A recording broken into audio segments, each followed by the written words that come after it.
வேண்டிய நல்லறங்கள் என்ற அந்த தலைப்பின் கீழ் இன்றைக்கு உரையாற்ற விரும்புகின்றேன்.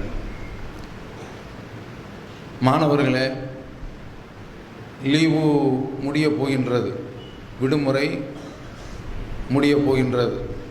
திரும்ப பள்ளி திங்கட்கிழமையிலிருந்து திறந்துவிடும். இப்பொழுது நீங்கள் விடுமுறையாக இருக்கக்கூடிய இந்த கட்டத்தில் மார்க்கம் சொல்லக்கூடிய, அல்லாஹ் குர்ஆனில் சொல்லக்கூடிய, ஒரு வகையில் சொன்னபோனால் இதுவும் வஹீதான். பெற்றோர்களுக்கு பிள்ளைகள் நற்பணி ஆற்ற வேண்டும், கடமை ஆற்ற வேண்டும் என்பதும் அல்லாஹ்வுடைய வஹீயில் உள்ளது தான். அந்த அடிப்படையில் பெற்றோர்களுக்கு எந்த ஒரு கட்டத்திலையும் மாறு செய்துவிடக்கூடாது. இஸ்லாம் அதை மிக கடுமையான முறையில் வலியுறுத்துகின்றது. குறிப்பாக பிள்ளைகள் பெற்றோர்களுடைய சாபத்திற்கு இலக்காகக்கூடாது.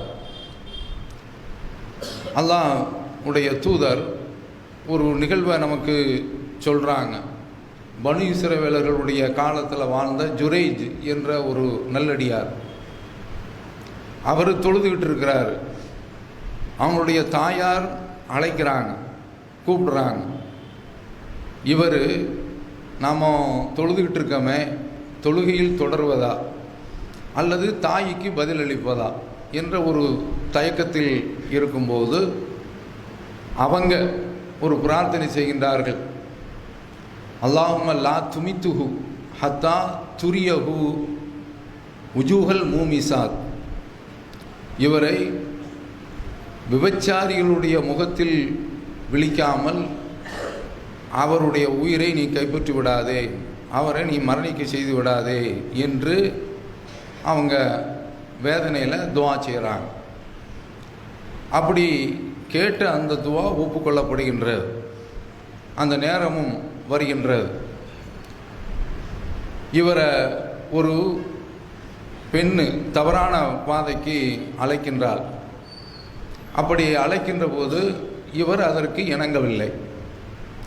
அவர் வேறொருவரிடத்தில், அந்த பெண் வேறொருவரிடத்தில் தவறான முறையில் ஈடுபட்டு ஒரு குழந்தையும் பெற்றெடுக்கின்றார். அப்படி பிள்ளையை பெற்ற உடனே சொல்கிறா, இது ஜுரைஜுக்கு பிறந்த பிள்ளை அப்படிங்கிறாங்க.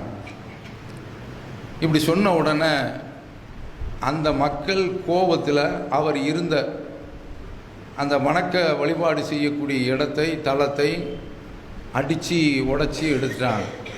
மனித சமுதாயத்தினுடைய இயற்கை. யாரை பற்றி என்ன சொன்னாலும் அது சொன்னது சரியா, அந்த மாதிரியான ஒரு காரியத்தை அவர் செய்திருப்பாரா, சம்பந்தப்பட்டவர்கிட்ட போய் கேட்போம், அதெல்லாம் ஒன்றும் கிடையாது. உடனே எல்லாம் இடித்து முடிச்சாச்சு. அவர் நல்லடியார், உதவி செய்கிறாரு, தொழுகிறாரு, இறைவன்ட பிரார்த்தனை செய்கிறாரு. அந்த குழந்தையிடத்தில் வந்து உன்னுடைய தகப்பன் யார் என்று கேட்கின்றார். அந்த குழந்தை பேசுகின்றது, என்னுடைய தகப்பன் இன்ன இடையன்தான் என்று சொன்ன உடனே இவனை திரும்ப, உங்களுக்கு தங்கத்தினால நாங்கள் உங்களுடைய வணக்கத்தலத்தை நாங்கள் கட்டித்தர்றோம், உங்களுடைய ஆசிரமத்தை நாங்கள் கட்டித்தர்றோம் அப்படிங்கும்போது களிமண்ணாலே நீங்கள் கட்டித்தந்தா போதும் என்று அவர் சொல்கின்றார். இந்த செய்தி புகாரில் இடம்பெறுது. 3 குழந்தைகள் பேசின அதில் இந்த ஒரு குழந்தை என்று வரக்கூடிய இந்த செய்தியை நம்ம புகாரில் பார்க்கின்றோம். இங்கே என்ன, பெற்றோர்களுடைய துவா இறைவனிடத்தில் உடனே அங்கீகரிக்கப்படும். அதை நாம் மனசில் வச்சுக்கிறோம். நாம் நல்ல துவாவுக்கு ஆளாக வேண்டும், கெட்ட துவாவிற்கு ஒருபோதும் ஆளாகிவிடக்கூடாது. அதற்கு உருதுல பே துவா அப்படிம்பாங்க. துவா என்று சொன்னால் நல்ல துவா, பே துவா என்று சொன்னால் அதுதான் பதுவா அப்படின்றவாங்க. சில பேர் ஃபத்துவா அப்படிம்பாங்க, அது மார்க்க தீர்ப்பு, ரெண்டையும் போட்டு குழப்பிக்கிடுவாங்க. இது என்னவென்றால் பதுவா அப்படிங்கிறாங்க. அந்த பதுவாவிற்கு, அவங்களுடைய சாபத்திற்கு நாம் ஒருபோதும் ஆளாகிவிடக்கூடாது என்பதை இந்த ஹதீஸ் நமக்கு தெளிவுபடுத்துகின்றது. அல்லாஹ் குர்ஆனில் சொல்கிறான், வகல்லா ரப்புக்க அல்லா தஅபுது இல்லா இய்யா. உங்களுடைய இறைவன் உங்களுக்கு கட்டளையிட்டு இருக்கின்றான், அவனை தவிர வேறு யாரையும் நீங்கள் வணங்கக்கூடாது. ஒபில் வாலிதைனி இஹ்சானா, பெற்றோர்களுக்கு நீங்கள் நல்லறம் செய்யுங்கள் என்று அல்லாஹ் தஆலா குர்ஆனில் சொல்கின்றான். வகலா ரப்புக அல்லா தஅபுது இல்லா இய்யாஹு பில் வாலிதைனி இஹ்சானா இம்மா யபுலுகன்ன இந்தக்கல் கிபர அஹதுஹுமா அவ் கிலாஹுமா, 2 பேரோ அல்லது 2 பேரில் ஒருவரோ வயோதிகத்தை அடைந்து விட்டால் ஃபலா தகுல்லஹுமா உஃபின், அவர்களை பார்த்து சீ என்ற வார்த்தை கூட சொல்லாதீர்கள். இந்த வார்த்தை நம்முடைய பிள்ளைகளிடத்தில் தாயை நோக்கி தகப்பனை நோக்கி நாம் சொல்லிவிடக்கூடாது. ஒலா தகுல்லஹுமா உஃபின் ஒலா தன்ஹர்ஹுமா, அவர்களை நீங்கள் விரட்டாதீர்கள், மிரட்டாதீர்கள். ஒகுல்லஹுமா கௌலன் கரீமா, அவரிடத்தில் மரியாதையான வார்த்தையே நீங்கள் பேசுங்கள். இதில் என்ன ஒரு சிக்கல்னா, அவங்க நல்ல விவரம் தெரிந்த ஒரு வயதில் இருக்கின்ற பொழுது பிரச்சனை கிடையாது, அவங்க தலைகீழ் நிலைக்கு மாறுவாங்க. ஒமன் அம்மிருகு நக்கிசுகுல், யாரை வாழ வைக்கிறோமோ அவரை தலைகீழாக அப்படியே திருப்பி விடுவோம். எந்த குழந்தை பருவத்தில் நாம் இருந்தோமோ அதே பருவத்தில் அவர்கள் திரும்பி விடுவார்கள். அப்போ அவங்க நம்ம எப்படி அரவணைச்சாங்க என்பதை நினைத்து அந்த கட்டத்தில் நாமோ அவர்களை தூக்கி எறியாத அளவிற்கு, முகம் சுளிக்காத அளவிற்கு, அவர்களிடத்தில் மரியாதை குறைவான வார்த்தைகளை பேசாத அளவிற்கு அவர்களை நாம் கண்ணியமாக நடத்த வேண்டும். இதை ஒவ்வொரு பிள்ளையும் தங்களுடைய வாழ்க்கையில் மனதில் கொள்ள வேண்டும், கடைபிடிக்க வேண்டும் இந்த விஷயத்தை. ஏனென்றால் ஒரு மனிதன் பெற்றோருக்கும் பிள்ளைக்கும் உள்ள பிரச்சனை கல்யாணம் முடிக்காத வரைக்கும் இருக்காது. என்றைக்கு கல்யாணம் முடிக்கிறானோ அப்போதுதான் பிரச்சனை ஏற்படுகின்றது. அது மனைவி கேட்பான், நான் வேணுமா உங்கள் அம்மா வேணுமா, ரொம்ப கிரிட்டிக்கலான கேள்வி. அப்போ அந்த மாதிரியான கேள்வியில் வைக்கும் பொழுது நீ தான் வேணும் அப்படின்னு சொல்லிடக்கூடாது. உம்மா வைப்பா, உம்மட்ட பிரச்சனையாக போயிடும். உம்மட்ட அப்படி சொன்னால் இவ வீட்டுக்கு ஓடிடுவா. அப்போ இந்த மாதிரியான பிரச்சனைகள்லாம் இருக்கின்றது. ரொம்ப சிரமமான ஒரு கட்டத்தில் ஒரு பக்கம் மனைவியை பார்க்க வேண்டும், இன்னொரு பக்கம் தாய் தகப்பனை நாம் கவனிக்க வேண்டும். ஒருவரை கவனித்து இன்னொருவரை தூக்கி எறியக்கூடிய நிலை நம்மிடத்தில் ஒருபோதும் வந்து விடக்கூடாது. இதில் நாமும் அதிகமான அளவில் கவனம் செலுத்த வேண்டும். அல்லாஹ் தஆலா பெற்றோர்கள், அதில் குறிப்பாக தாய், அவங்களை பற்றி குர்ஆனில் சொல்கிறான். ஓ வசைனல் இன்சானி பி வாலிதைஹி இஹ்சானா, ஒரு மனிதன் தன்னுடைய பெற்றோர்களுக்கு எந்த ஒரு கட்டத்திலையும் நல்லதைத்தான் செய்ய வேண்டும் என்று அறிவுறுத்தியிருக்கின்றோம். ஹமலத்துக்கு உம்முகு குருகா, அவனுடைய தாய் கஷ்டத்துடன் சுமக்கின்றார். சாதாரணமான ஒரு சுமை கிடையாது. எத்தனை மாதம்? 9 மாதம். உன்னை வயிற்றில் சுமந்ததுக்கு பிறகு விருப்பப்பட்ட உணவை அவங்க சாப்பிட முடியாது.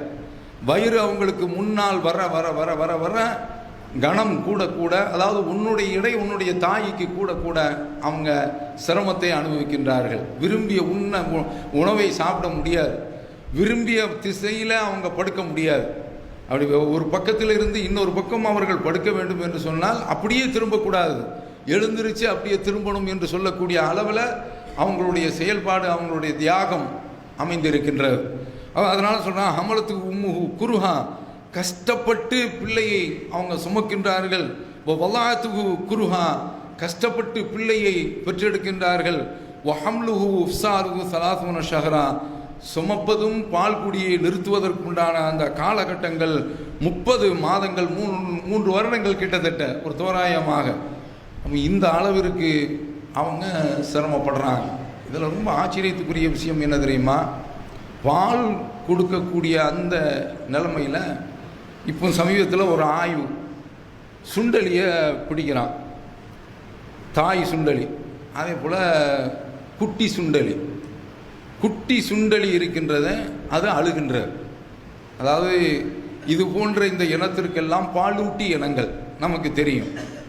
பாலூட்டி இனங்கள்லாம் எல்லாமே பொதுவாக மனிதத்தன்மையை ஓரளவுக்கு ஒத்து இருக்கும். அப்போ அந்த குட்டி சுண்டலிய 30 வினாடி அழுதால் தாய் சுண்டலியினுடைய மூளை ரொம்ப அதிவேகமாக செயல்படுதான். அதில் உள்ள நியூரான்கள், அதாவது மனுஷனுக்கு தெலாமஸ் என்ற ஒரு பகுதி இருக்கின்றது, அந்த பகுதியில் நியூரான்ஸ் இருக்கின்றன. அது மூடியே கிடக்குது. தாயை பொறுத்தவரையில்.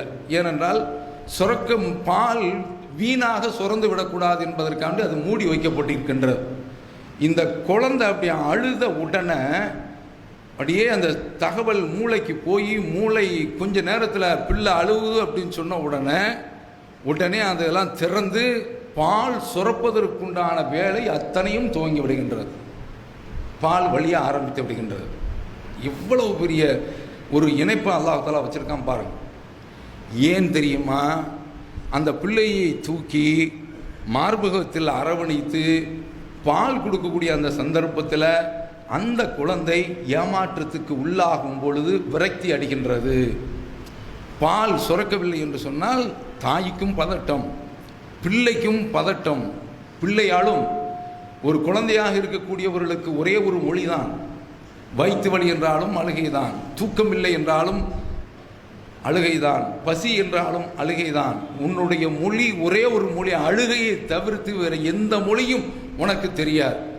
அந்த அழுகையை வைத்து தாய் இன்ன காரியத்திற்காக வேண்டி இந்த பிள்ளை அழுகின்றது என்று முடிவு செய்து உனக்கு செய்ய வேண்டிய அந்த காரியங்கள் எல்லாம் செய்கின்றால், இது அவங்க சுதாரித்து செய்யக்கூடிய ஒரு காரியம். ஆனால் இயற்கையிலேயே அல்லாஹ் தஆலா எப்படி ஏற்படுத்தி வச்சிருக்கிறான், குழந்தை அழுத உடனே பால் சுரக்கிறதுக்கு உண்டான அந்த பொறியை எல்லாம் மூளை தட்டி விடுகின்றது என்று சொன்னால் எவ்வளவு பெரிய வேலை. இதெல்லாம் செய்ய முடியுமா?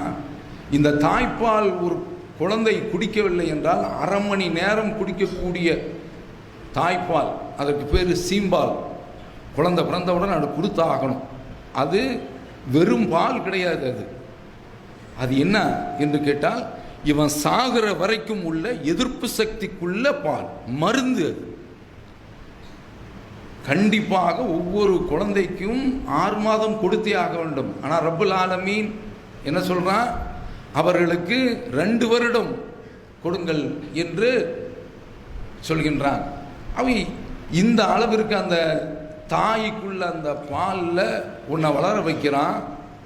அந்த வளர்ச்சிக்காக வேண்டி நீ என்ன காரியத்தை நீ அவங்களுக்கு என்ன ஒரு கைமாற செய்திட முடியவே முடியாது. அதனால தான் அல்லாஹ்வுடைய தூதர் மன் அஹக்குன் நாசி பி சுஹபத்தி இலை, அல்லாஹ்வுடைய தூதரே, நான் நன்றி பாராட்டுவதற்கு, நான் நல்ல கடமை செய்வதற்கு தகமை படைத்தவர்கள் யாரு என்று கேட்கின்ற போது உம்முக்க, உன்னுடைய தாய் அப்படிங்கிறாங்க. அந்த நபித்தோழர் உடலில் அவர் ஒரு முடிவை அடையணுங்கிறது அவருடைய இலக்கு. பிறகு யார்? அல்லாஹ்வுடைய தூதர் அப்படிங்கிறாங்க. உன்னுடைய தாய் அப்படிங்கிறாங்க. இன்னும் அவருக்கு ஒரு விட ஒன்று கிடைக்கணும், தொடர்றார். பொதுவாக நபித்தோழர்கள் அதிகமான கேள்வியை ரசூலுல்லாஹ்ட்ட கேட்க மாட்டாங்க, ரொம்ப நிதானமாக. ஏன்னா லா தஸ்அலு அன் அஷ்யா, சும்மா எதையுமே நபித்தோழரிடத்தில் அது இது என்று அடுக்கி கொண்டு கேட்காதீர்கள் அப்படின்னு தடை போட்டான். ரசூலுல்லாஹ்ட்ட அந்த மாதிரி கேட்கக்கூடாது. இப்போ என்ன செய்யணும், ஒரு புது பகுதியில் கொஞ்ச நாள் வாக்கிங் போனால் போகிற இடத்துல சும்மா போகிறவங்களாம் நிறுத்தி காக்கா ஒரு செய்தி அப்படின்னு சொல்லிட்டு கோரிக்கை மனுவை கொடுக்குறோம் நடந்து போகும்போது. அப்போ பார்த்தேன், என்னடா இது நம்ம இந்த பக்கம் வந்தது தப்பாக போச்சு போல் தெரியுது. அப்போ என்ன கேட்டால், நம்ம என்னமோ சும்மா இருக்கு, அவங்க காரியம் முக்கியமான காரியம்தான். ஆனால் அவங்க என்ன நினைக்க வச்சுருக்காங்கன்னா அரசாங்கம் மாதிரி நினைக்க வச்சுருக்கிறாங்க. அந்த மாதிரிலாம் முடியாது. அப்போ என்னென்னா சக மனிதர்களுக்குள்ளே கேட்கலாம், ஆனால் வகையின் தொடர்பில் உள்ள இறை தூதர்கிட்ட அதெல்லாம் கேட்கக்கூடாது. அல்லாஹ் தடுத்துட்டான். இல்லை என்றால் மக்கள் சாபத்துக்குள்ள உள்ளானவர்களாக ஆகிவிடுவார்கள். மக்களுடைய வாழ்க்கைக்கு தேவை என்னவோ அதெல்லாம் வந்து விட்டது. அவங்க இப்படி கேட்கும்போது அவர் திரும்பவும் கேட்குறாரு, பிறகு யார்? அல்லாஹ்வுடைய தூதரே, உன்னுடைய தாய். 3 இடத்துலையும் தாயை தூக்கி வச்சுட்டாங்க. பிறகு யார்? உன்னுடைய தகப்பனார் அப்படின்னோடனே தகப்பனாருக்குள்ள இடம் என்ன தெரிவது தான் அவருடைய நோக்கம். 4வது இடத்துல வச்சோன்னா வாயை பற்றிட்டு போயிட்டார்.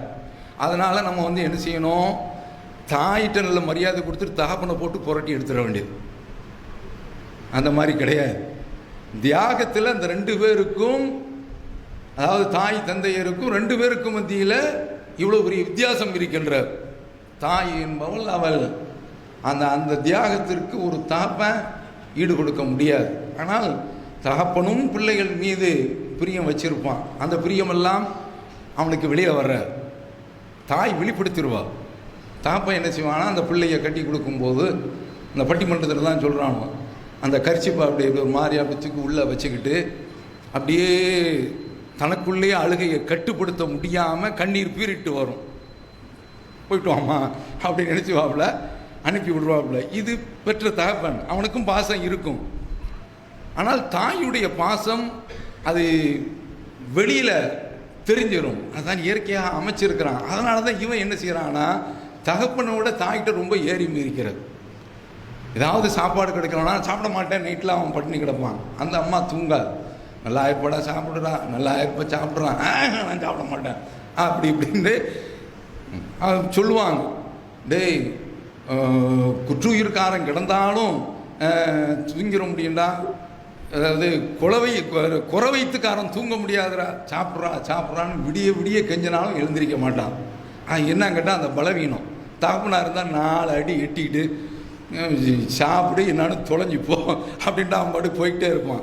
ஆனால் அவனுக்கும் உள்ளுக்குள்ளே ஒரு ஈரம் இருக்கும், அவனுக்கும் உள்ளுக்குள்ளே ஒரு வேதனை இருக்கணும். பிள்ளை இந்த மாதிரி சாப்பிடாம பட்டின்னு இருக்கான்னா ஒரு வீரம் அப்போ தகப்பன்ட்ட கொஞ்சம் தூக்கி நிற்கும், பிடிவாதம் கொஞ்சம் தூக்கி நிற்கும். இதை நம்ம வாழ்க்கையில் பார்க்குறோம். அதனால் தாய்க்கு தான் நான் மரியாதை செலுத்துவேன், தகப்பனுக்கு கிடையாது என்ற ஒரு நிலை நம்மிடத்தில் ஒருபோதும் ஏற்பட்டு விடக்கூடாது. இதை நாம் மனதில் பதிய வைத்து கொள்ள வேண்டும். அப்போ அதனால் உலகத்தில் தாய் தந்தையர்கள் ரொம்ப ரொம்ப ஏன்னா இன்றைக்கு பிள்ளைகள் அதிகமான அளவில் பெற்றோர்களிடத்தில் எதிர்த்து பேசுகிறது. இந்த மாதிரி பேசாதீங்க. தாய் தந்தையர்களை மீறுவதற்கு ஒரே ஒரு கட்டம்தான், தர்காவுக்கு போக சொல்கிறாங்க. இணை வைப்பில் உள்ள பிள்ளைய என் தாய்மாமா மகா, என்னுடைய அண்ணன் மகா உனக்கு தாய்மாமா மகா, அந்த பிள்ளையை தான் நீ கல்யாணம் முடிக்கும். அது ஷிர்கில் இருக்குது. ஏன்னா என்ன பார்க்குறோம், ஷிர்கில் அதாவது வாழும்போது தகப்பன் இருக்கும்போது ஒரு குடும்பம் நல்ல தௌஹீதில் உறுதிப்பாட்டுடன் இருக்கின்றது. ஆனால் அந்த தகப்பன் இறந்த பிறகு அந்த குடும்பமே சுன்னத்துல் ஜமாத்தில் உள்ள மதரசாவில் போய் பிள்ளையை படிக்க வைக்கிறாங்க. அனுபவத்தில் நம்ம பார்க்குறோம். அப்போ தௌஹீதுக்கும் அவர்களுக்கும் ரொம்ப அதிகமான அளவில் ஒரு தூரம் ஏற்பட்டு விடுகின்றது. இதுதான் நிலைமை. அப்போ அதனால் அவங்க இணை வைக்கக்கூடிய பெண்ணை கட்ட சொன்னால் அம்மாடி வேண்டாம், அதில் நாம் உறுதிப்பாட்டுடன் இருந்து விட வேண்டும். இந்த ஒரு கட்டத்தை தாண்டிய மீதி எல்லா வகையிலையும் அவர்களுக்கு நாம கட்டுப்பட்டு தான் நடக்க வேண்டும். இணை வைப்பை தவிர்த்து அல்லாஹ்விற்கு எதிர்த்து நடக்கக்கூடிய அந்த விஷயங்களை தவிர்த்து நாம் எல்லா வகையிலும் பெற்றோர்களுக்கு நாம் கட்டுப்பட வேண்டும். உயிரோடு இருக்கின்ற வரை, அவர்கள் ஒஃபாத் ஆகின்ற வரை அவர்களுக்கு செய்யக்கூடிய காரியங்கள் அத்தனையும் நாம் பேணி செய்ய வேண்டும். அவர்களுக்கு உரிய அந்த கடமைகளை நாம் எந்த ஒரு விஷயத்திலும் அதில் மீறி விடாமல் பேணி நடக்க வேண்டும். அல்லாஹ் நமக்கு அருள் செய்வானாக. ஒவ்வொரு பிள்ளையும் குறைஞ்சபட்சம் இன்றைக்கு கேட்ட அந்த உரைக்கு பிறகு பெற்றோரை பார்த்து, தாயை பார்த்து, நம்ம ஊரில் உள்ள பேச்சு போலாம், அது கூடாது. எந்த ஒரு கட்டத்திலையும் தாயை பார்த்து போலா, அப்போ போமா, சும்மா ஒரு பேச்சுக்கு போமா அப்படின்ட்டு ஒரு நகைச்சுவையாக சொல்கிறது வேறு, உனக்கு இதாம்மா வேலை என்ற கண்ணோட்டத்தில் சொல்கிறது வேறு. அவங்கள கடினமான முறையில் கடுமையான வார்த்தையில் இது போன்ற அந்த உஃப்ங்கிற வார்த்தையை சொல்கிறான். இந்த வார்த்தையை கூட நாம் தாயை நோக்கி சொல்லிவிடக்கூடாது. இதை கவனத்தில் வச்சுக்காங்க. அடுத்தது ஏன்னா பின்னால் இன்ஷா அல்லாஹ் ரமலானும் இருக்கின்றது, அந்த கட்டத்திலையும் சொல்லுவோம். அதில் ஏதாவது லீவு நாள் வந்தால் அந்த பிள்ளைகளும் அந்த நாளும் ஒரு சேர வந்தால் ரொம்ப நல்லதாக இருக்கும். அடுத்து பெற்றோர்கள் இறந்த பிறகு சில காரியங்கள் நாம் செய்ய வேண்டும். அதில் ரொம்ப முக்கியமானது அவர்களுக்கு தொலை வைக்கிறது. அந்த தொலை வைக்கிறது விஷயம் இருக்கின்றதை அதை ஒரு இமாமை விட பிள்ளைகள் ரொம்பவும் பொருத்தமானவர்கள். ஆனால் எத்தனை பிள்ளைகளுக்கு அந்த ஜனாசா தொழுகையில் ஓதக்கூடிய அந்த துவா தெரியும்? இந்த விடுமுறை நாட்களில் மற்ற சமயங்களில் இந்த துவாவை மனப்பாடம் பண்ணிக்கங்க. இது முஸ்லீமில் வருது, துவா புத்தகத்திலையும் வெளியே வந்திருக்கின்றது. இந்த துவாக்கெல்லாம் மனப்பாடம் பண்ணுங்க. ஏனென்றால் இறந்த பிறகு நாம் பெற்றோர்களுக்கு முதல்ல செய்யக்கூடிய காரியம் ஜனாசா தொழுகை. சில பிள்ளைகள் ஜனாசா தொழுகையில் அவங்க தக்பீர் கட்டி தொழுகிறாங்க. அப்படி தொழும் பொழுது அல்லாஹ் அக்பர் அப்படின்னு தக்பீர் கட்டி சூரத்துல் ஃபாத்தியா ரொம்ப அதிகமான அளவு கொஞ்சம் நிறுத்தி ஓதனாலும் கொஞ்சம் தான் நிற்கிறான் நம்ம கொஞ்சம் சத்தம் கொடுத்து வாப்பா முடியல அப்படின்னு சொல்கிற மாதிரியான அளவில் அப்படி நீடிக்கும். அதுக்கடுத்து தக்பீர். ஏன்னா ஜனாசா தொழுகையில் ஒரு குறிப்பிட்ட நேரம் தான், இதை தாண்டிலாம் போகாது, நீண்ட நேரம். சில பிள்ளைகள் என்ன செய்கிறாங்கன்னா அழ ஆரம்பிச்சுறாங்க. அது சத்தம் கேட்குது, அப்படியே விசும்பல் அப்படியே அந்த சத்தம்லாம் கேட்குது, அது இருக்கத்தான் செய்யும். ஆனால் பின்னால் இத்தனை பேர் நிற்கிறாங்க. நம்ம அதனால் உணர்ச்சிக்கு நம்ம மீறி வரக்கூடிய விஷயங்கள், நம்ம பின்னால் நிற்கக்கூடியவங்க அதுலேயும் என்ன செய்கிறாங்கன்னா நம்ம இந்த பள்ளியில் தொழணும் அப்படிங்கிறதுனால வல்கட்டாயமாக வராத ஆட்கள் கூட சுன்னத்து வல் ஜமாஅத்திலிருந்து வர்றாங்க. அப்போ அதில் நாம் நம்முடைய அந்த தொழுகை இருக்கின்றது, இன்னும் இந்த மாதிரி நிற்கிறானே, அப்படி நிற்கிறதுல ஒன்றும் தப்பு இல்லை. ஜனாசாவெலாம் நீண்ட நேரம்லாம் ரசூலுல்லாஹ் நிற்கல. சில குறிப்பிட்ட துவாக்கள் ஓதக்கூடிய அந்த அளவு தான். தக்பீர் கட்டுறது, அதுக்கடுத்து சலாம் கொடுக்கறது, இது போன்ற இந்த விஷயங்கள்லாம் நீங்கள் வாழ்க்கையில் ஜனாசாவிலையும் பங்கெடுத்துக்கங்க. சும்மா ஒரு நீங்களா யாரும் ஜனாசாவை முன்னால் போட வேண்டியதில்லை. அப்படி நின்று ஒரு தடவை பயிற்சியும் எடுத்துக்கோங்க. எந்த ஒரு காரியத்திலையும் பயிற்சி இல்லை என்றால் அது காலை வாரி விட்டுரும். அப்போ அதனால் இதை கவனத்தில் வச்சுக்கோங்க. இப்போ ரசூலுல்லாஹ் ஒரு துவா, தெரிஞ்ச துவா தான் ஓதுறாங்க பாருங்கள். அல்லாஹும்ம ஃபிர் லஹு, இவரை மன்னித்து விடு, வர்ஹம்ஹு, இவருக்கு நீ அருள் செய், வஆஃபிஹி, அவருக்கு நிவாரணத்தை கொடு, வஅஃபு அன்ஹு, அவருடைய பிழையை பொறுத்தருள், வஅக்ரிம் நுஸுலஹு, அவர் தங்கி இருக்கக்கூடிய இடத்தை நீ மரியாதையாக கண்ணியத்துக்குரிய இடமாக ஆக்கி வை, வவஸ்ஸி முதுகலஹு, அவர் நுழைந்த இடத்தை நீ விசாலமாக ஆக்கி வை, வக்ஸில்ஹு பில்மா வஸ்ஸல்ஜ் வல்பரத், அவரை தண்ணியினால் ஆலங்கட்டியினால் பனிக்கட்டியினால் கழுவி விடு. அவரை கழுவுனா பாவங்களை கழுவிட சொல்கிறாங்க. அடுத்து சொல்கிறாங்க நக்கைஹி மினல் ஹதாயா கமா நக்கைத்த சௌபல் அபியது மினத் தனஸ், எப்படி வெள்ளை ஆடையை, அதாவது வண்ண ஆடைகள்லாம் இருக்கின்றன, வெள்ளை ஆடையை எப்படி, ரசூலுல்லாஹ்வுடைய அந்த உதாரணம் தான் எவ்வளவு பொருத்தமானது. ஏன்னா வஹீயினுடைய பேச்சு இல்லை, அது சொல்கிறாங்க. வெள்ளை ஆடையை நீ எப்படி அழுக்கிலிருந்து துப்புரவு படுத்துவாயோ அதை மாதிரி இவரை துப்புரவுப்படுத்து. என்ன வார்த்தைகள் பாருங்க. வாப்திலுகு தாரன் ஹைரன் மின் தாரிஹி, அவருக்கு இந்த உலகத்தை விட சிறந்த உலகத்தை நீ பதிலாக கொடு. வாஹலன் ஹைரன் மின் அஹ்லிஹி, அவருக்கு இந்த உலகத்தில் கொடுத்த ஆணாக இருந்தால், மனைவி பெண்ணாக இருந்தால், அவங்களுக்குள்ள அந்த ஜோடி, அவர்களுக்கு சிறந்த ஜோடியை கொடு. வஸௌஜன் ஹைரன் மின் ஸௌஜிஹி, அவருக்கு சிறந்த ஒரு, அதாவது அவருடைய குடும்பத்தாரை விட சிறந்த ஒரு குடும்பத்தாரை, முதல்ல உள்ளதுக்கு அர்த்தம் அஹ்லன் மின் ஹைரி அஹ்லிஹி, வஸௌஜன் ஹைரன் மின் ஸௌஜிஹி, சிறந்த ஒரு ஜோடியை கொடு. வஅத்ஹில்ஹுல் ஜன்னா, அவரை நீ சோனத்தில் நுழைத்து விடு. வஅய்துஹு மின் அதாபில் கபர், அவரை நீ நரகத்திலிருந்து காப்பாற்றி விடு. இந்த ஹதீஸ் முஸ்லீமில் இடம்பெறும். அறிவிக்கிறது யாரு? அவுஃப் பின் மாலிக். அவங்க கடைசியில் முத்தாய்ப்பாக சொல்கிறாங்க, ஹத்தா தமன்னை அன் அகூன தாலிக்கல் மையத், நான் அந்த மையத்தாக இருக்கக்கூடாதா என்று ரசூலுல்லாஹ்வுடைய இந்த வார்த்தையை கேட்டு ஆசைப்பட்டேன். இந்த மாதிரியான வார்த்தைகள். இதை செய்யலைன்னா அந்த பிள்ளைய, என்ன பிள்ளை சொல்லுங்க, நீங்கள் தமிழில் செய்யலாம், ஆனால் ரசூலுல்லாஹ் அனுமதி இருக்கின்றது. ரசூலுல்லாஹ் செய்த அந்த வார்த்தை அப்படியே மணி கோர்த்த மாதிரி, மலர்கள் கோர்த்த மாதிரி ஒரு மாலையை தொடுத்து, ஒரு பாமாலையை, ஒரு பூமாலையை நம்மள்கிட்ட தந்திருக்கிறாங்க. பெற்ற தகப்பனுக்கு மனப்பூர்வமாக நாம் செய்யக்கூடிய இந்த துவாவை கூட நாம் செய்ய தகுதி இல்லை என்று சொன்னால் நாம் அவர்களுக்கு பிள்ளையாக இருந்து என்ன பயன்? பாருங்க, இன்னும் சில துவாக்கள் இருக்கின்றன. அப்போ இந்த துவாவில் அந்த அவுஃப் பின் மாலிக் ரலியல்லாஹு அவர்கள், அந்த நபித்தோழர், நான் அந்த ஜனாசாவாக இருந்திருக்கக்கூடாதா என்று நினைத்தேன், ரசூலுல்லாஹ்வுடைய அந்த வார்த்தைகளை நான் மனனம் செய்து கொண்டேன் என்று சொல்கின்றார்கள் என்று சொன்னால் இதை நாம் கவனத்தில் வைக்கணும். பிள்ளைகளுக்கு இது போன்ற இந்த துவாக்கள்லையும் நாம் அந்த சிறு வயதில் பதிய செய்வது தான். இதை தாண்டி போச்சுன்னு வைங்க, மனசில் நிற்க. அப்போ ஒருவர் ஒஃபாத்தாகக்கூடிய கட்டத்தில் இறந்து போய்விட்டார் என்று சொன்னால் நாம் செய்யக்கூடிய காரியம் இந்த காரியம். அடுத்து எந்த அளவிற்கு ரசூலுல்லாஹ் அந்த பெற்றோர்களுக்குள்ள அந்த அந்த உறவை பேணுறதுக்கு அவர்கள் ஒரு நல்ல வழிமுறையை நமக்கு கற்றுத்தந்திருக்காங்க என்று வருகின்ற போது, புகாரில் தான் வருகின்றது, முஸ்லீமில் வருகின்றது. அப்துல்லா இப்னு உமர் ரலியல்லாஹு அன்ஹு அவர்கள் போகிறாங்க. அவங்களுக்கு ஸ்பேராக ஒரு கழுதை ஒன்று உண்டு, ஒட்டகம் கலப்பாயிடுச்சாகும், அதை பயன்படுத்திக்கிறோம். அந்த கழுதையை ஒரு தடவை ஒரு கிராமப்புறத்தில் இருந்து ஒரு ஆளை பார்க்குறாங்க. மக்காவுக்கு போய்கிட்டு இருக்கும்போது நடக்குது. அவரை பார்த்து, நீங்கள் இன்னாருடைய மகன் இன்னார் தானே அப்படிங்கிறாங்க. ஆமாம் அப்படிங்கிறாங்க. அவர் கிராமப்புறத்து அரபி.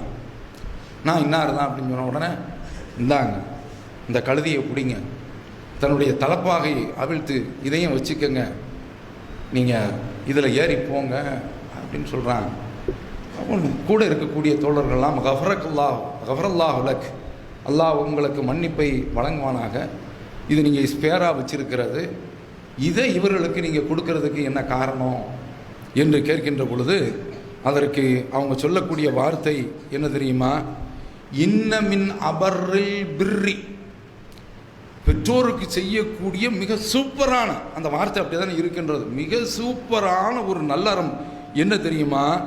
சிலத்தர் ரஜுல் அஹ்ல அபிஹி, ஒருவர் தன்னுடைய தகப்பனுக்கு விருப்பத்துக்குரியவர்களை நேசிப்பது, அரவணைப்பது. இவன் தகப்பனுக்கு ஒரு நண்பராக இருந்தால் அவரை அரவணைக்கிறது. இங்கே போயிடுச்சுங்க இஸ்லாம். அப்படின்னா நீ பெற்றோர்களுக்கு என்ன மாதிரி, தகப்பனுக்கு எந்த அளவுக்கு செய்யணுங்கிறதை இது சொல்லுது. தகப்பனுக்கு எந்த அளவுக்கு, தகப்பனுடைய நண்பருக்கு இப்படி செய்ய சொல்லுது அப்படின்னா, அவன் தகப்பனுக்கு விருப்பமான ஆட்களுக்கு அவங்கள அரவணைக்கிறது என்று. அது எப்போ?